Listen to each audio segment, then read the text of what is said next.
How is Call of Duty Black Ops doing in 2024? Well, that is something I wanted to find out, and I'm mainly talking about the multiplayer mostly in this video, playing on PC and therefore checking out how the game feels and how many people that are still playing the game in 2024. Black Ops was released in 2010, which means that the game is now almost 14 years old. It is developed by Treyarch and published by Activision for PC, PlayStation 3, Xbox 360, Wii and Nintendo DS.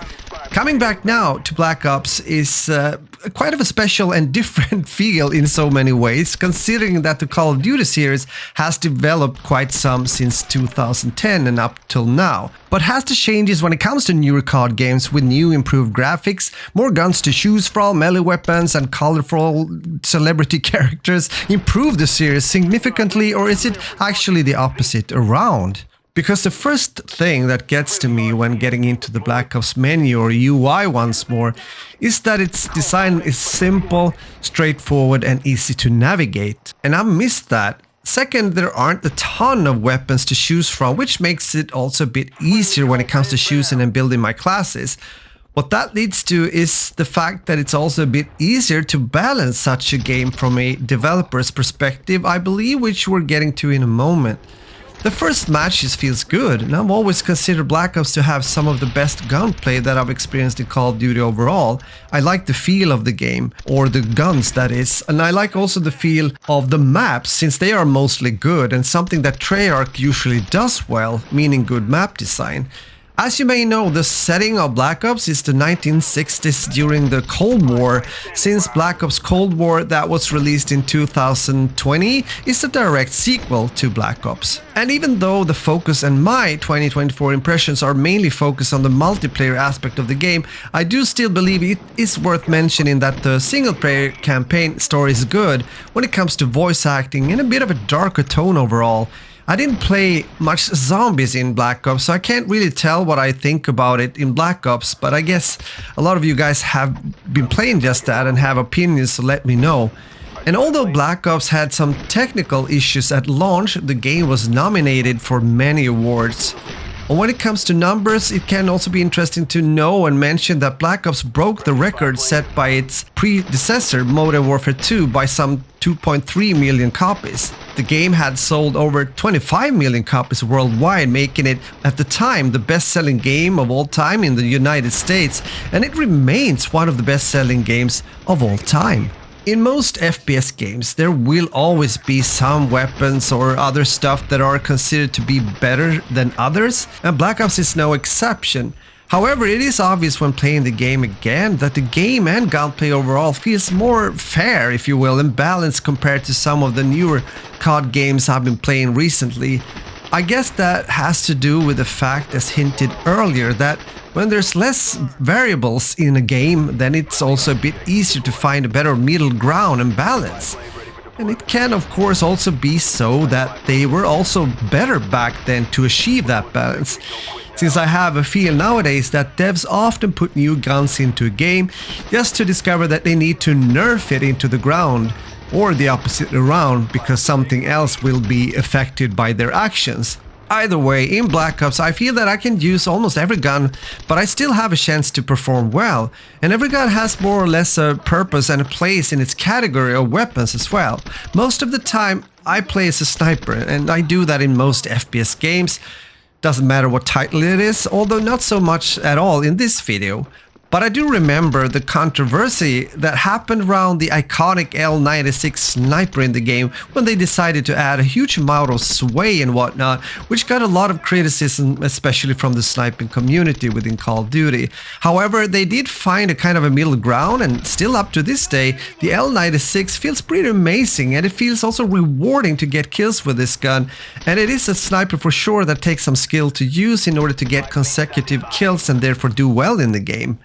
What about players then in 2024? Can we find matches? Well, I'm playing on PC, and since this is before the time when it comes to the cross-platform era, I can therefore only relate to PC. So if we take a look into the Steam charts when it comes to Black Ops, we can see that there's only around 190 players on average playing Black Ops on PC when it comes to the multiplayer. I wouldn't be surprised though if there's quite many players though still playing the game on consoles, for example Xbox, especially when it comes to the zombie game mode. With that said, you might shy away from actually buying or getting Black Ops in order to play it yourself, and I can kind of understand that. But if you are able to get the game on a sale, then I definitely do believe it's worth it. Especially if you do like Call of Duty games but haven't been able to play some of the older titles during their prime. I know that some guys have said that it's better to buy Black Ops Cold War instead, since it's literally the same game but with better graphics, but believe me, it isn't. They do differ quite some. If you, like me, are one of those guys that has been able to experience the OG Call of Duty days and era, then it might be cool to come back to a 14-year-old Call of Duty game once more, meaning Black Ops. You might even have good memories playing it back in the days, both in order to get that or feel the nostalgia, but also in order to play a game that have been standing the test of time pretty well, at least when it comes to the core foundation of an FPS game, meaning the actual gunplay and gameplay. At least this is how I prefer and also enjoy Call of Duty games the most. But as said, if you're pretty new into the Call of Duty franchise, there's still time and also even maybe a good idea to try out Black Ops also in 2024. You can get Black Ops on Steam for around $20 at the moment, and I believe it's worth it, especially if you haven't played the single player and the zombies as well. If you look around, you might even get the game for a better price. Sometimes a hard thing though, since Activision doesn't sell their games very often with a discount. Even though I won't play a lot more Black Ops after making this video, at least for now, since there's other games I need to play and also make videos about, it is still a reminder that the core gameplay once more in some of the older COD games such as Black Ops was better, more refined and defined if you will, and less things or distractions in the game that moves away focus from the actual gunplay experience. I'm not saying that I can't experience that also in newer COD games from time to time, but there's simply more distractions and stuff in the game that annoys me, and therefore doesn't give me at least a strong incentive to continue to play the game anymore. I believe one of the mistakes that the developers and Activision has made through the years now recently at least is to try to make their games accessible to as many as possible, meaning finding ways so that as many people as mentioned as possible can have a chance to enjoy their game. I'm not saying that's a bad thing in itself, but I think you know what I mean when you try to please them all. Not always a good idea, since it's obvious that the numbers and interest around Call of Duty has declined quite some recent years. I mean, you simply can't win them all. You have to decide what kind of character of a game you want. And with that said, it's maybe therefore a good idea to also go back for Activision in order to see what has actually worked in the past. And what most players, what I believe is the core foundation when it comes to Call of Duty community players, has enjoyed the most through the years. Let me know your thoughts as well in the comments when it comes to Black Ops and Call of Duty overall, and I'll talk to you soon in the next video. Thanks a lot for watching. Peace.